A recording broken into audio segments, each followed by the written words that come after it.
Hello everyone, welcome back to my channel mom and Maisha's blog. আর এই যে আমার মেয়ে মাইশা হচ্ছে কাঁচা আম নিয়ে বসে আছে, অর্থাৎ আমরা ভিডিও করছিলাম আর কি। কারণ এর আগে আমি বলেছিলাম যে কাঁচা আম কিভাবে রাখলে সারা বছর জুড়ে সেটা খাওয়া যাবে, এর ভিডিও অলরেডি আমার আপলোড করা হয়ে গিয়েছে।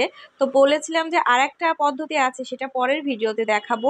তো যার জন্য আজকের ভিডিওটা নিয়ে আসলাম, অর্থাৎ ডিপ ফ্রিজে আম সংরক্ষণ না করেই বাইরে কিভাবে আম রাখলে এই কাঁচা আমটা ভালো থাকবে সেরকমই একটা ভিডিও নিয়ে হাজির হয়ে গিয়েছি। তো যার জন্য আমার প্রয়োজন মতো কিছু কাঁচা আম খুব ভালো মতো আমি খোসা ছাড়িয়ে নিচ্ছি, আর এইভাবে মাঝখান থেকে একটু চিড়ে নিচ্ছি। আর আটিটা একটু শক্ত হয়ে গিয়েছিল, যার জন্য আসলে কাটা খুব কষ্ট হচ্ছিল, আমি আর কাটতে পারছিলাম না। তো আমি চারপাশ থেকে আমের শাঁসগুলো উঠিয়ে নিচ্ছি। আর ইতিমধ্যে আপলোড করা হয়ে গিয়েছে 2 থেকে 3টা পদ্ধতি, অর্থাৎ কাঁচা আম কীভাবে রাখলে সারা বছর খাওয়া যাবে। তো চাইলে আপনারা আমার চ্যানেল থেকে ঘুরে আসতে পারেন, দেখে নিতে পারেন কাঁচা আম সংরক্ষণের বেশ কয়েকটা পদ্ধতি। কেননা পাকা আম যেহেতু বাজারে উঠে যাচ্ছে প্রায়, তো আর কিছুদিন পরে কিন্তু কাঁচা আমটা আর পাওয়া যাবে না। তবে আমরা আমডাল আসলে না খেলেই নয়, বিশেষ করে গরমের সিজনগুলোতে আমডালটা বেশি ভালো লাগে।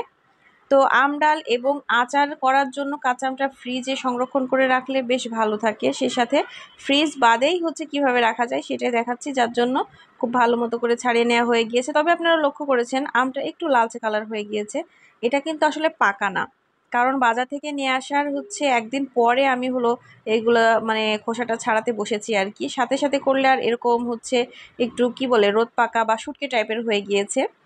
তো চেষ্টা করতে হবে ফ্রেশ আমগুলো নেওয়ার। তো আমার এখানে যদিও কিছু কিছু আম একটু শুটকি টাইপের হয়ে গিয়েছে, কারণ ওই যে বললাম বাজার থেকে আনার বেশ 1-2 দিন পরে আমি এগুলো করতে বসেছি, যার জন্য একটু লেটই হয়ে গিয়েছে। তো যাই হোক, তারপরও ব্যাপার না, এটা কিছুদিনের মধ্যে আমার বাসাতে ফুরিয়ে যাবে।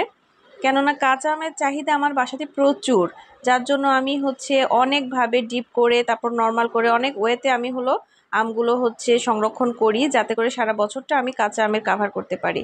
সেটা জুস হতে পারে, সেটা আচার হতে পারে, সেটা আমডাল হতে পারে।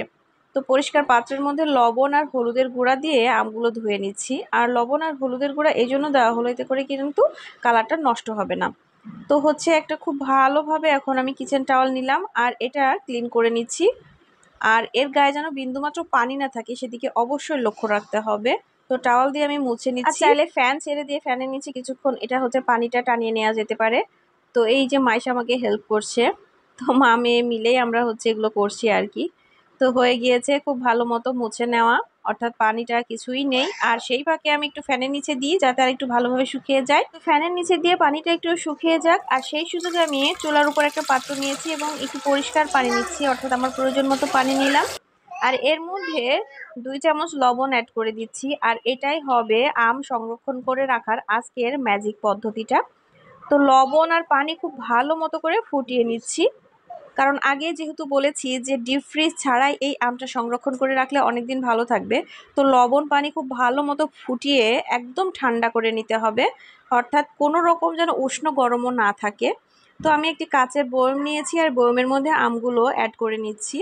তো এক এক করে সবগুলো অ্যাড করা হয়ে গিয়েছে। আর এখন ওই যে লবণ আর পানি একদম টকবক করে ফুটিয়ে নিয়েছিলাম, সেটা একদম ঠান্ডা করে, অর্থাৎ পুরোপুরি ঠান্ডা করে নেওয়া পানিটা এখন আমি এই জারের মধ্যে অ্যাড করে দিব। আর এটাই ম্যাজিক। অর্থাৎ যাদের বাসায় ফ্রিজ নেই বা ফ্রিজে জায়গা নেই, তারা কিন্তু চাইলে এইভাবে আমটা নর্মাল ফ্রিজে বা বাইরে রেখেও সংরক্ষণ করে রাখতে পারেন অনেক দিন। তো আমি সেই ঠান্ডা করে রাখা পানিটা এখন দিয়ে দিলাম।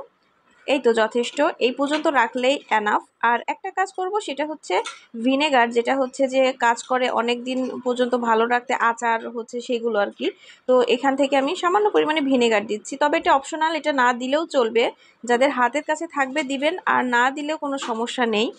তবে আমার বাসায় যেহেতু ছিল আমি এটা দিলাম, এতে করে আমটা আরও বেশি দিন ভালো থাকবে। তো যাই হোক, এই যে এখন একদম রেডি।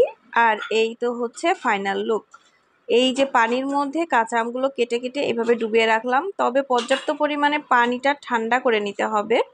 আর পানির মধ্যে যে লবণটা দিয়ে ফুটিয়ে নিয়েছিলাম, এটাই কিন্তু সংরক্ষণে যথেষ্ট ভূমিকা পালন করবে। আর এর আগেও আমি দেখিয়েছিলাম কিভাবে কাঁচা আম সংরক্ষণে বাসায় রাখি, তো আজকেও দেখালাম। আর এই যে বারান্দায় এসে দেখি যে ভ্যানে করে কাঁচা আম বিক্রি করছে আর কি। তো এখান থেকে আমি 10 কেজি নিচ্ছি।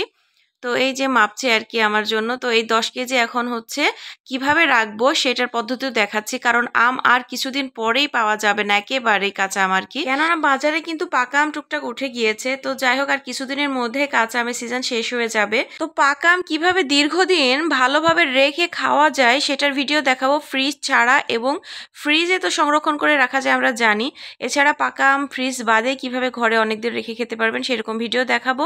তো এই হচ্ছে আমার 10 কেজি আম, অর্থাৎ এখন যুদ্ধ শুরু হবে। আসলে যুদ্ধ বলার কারণ হচ্ছে এই যে অল্প অল্প শক্ত শক্ত এই বার সহ এই আমগুলো কাটা কিন্তু বেশ কষ্টকর। তারপর আবার একবারে 10 কেজি, কিছু করার নেই। তো একটু কষ্ট করলে আসলে সারা বছর ধরে খাওয়া যাবে আচার অথবা আমডাল করে।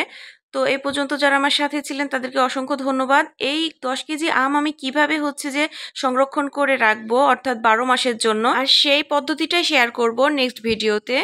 তো নেক্সট ভিডিও দেখতে হলে অবশ্যই চোখ রাখুন মম এন্ড মাইশাস ব্লগে। আর এতক্ষণ যারা সাথে ছিলেন তাদেরকে অসংখ্য ধন্যবাদ।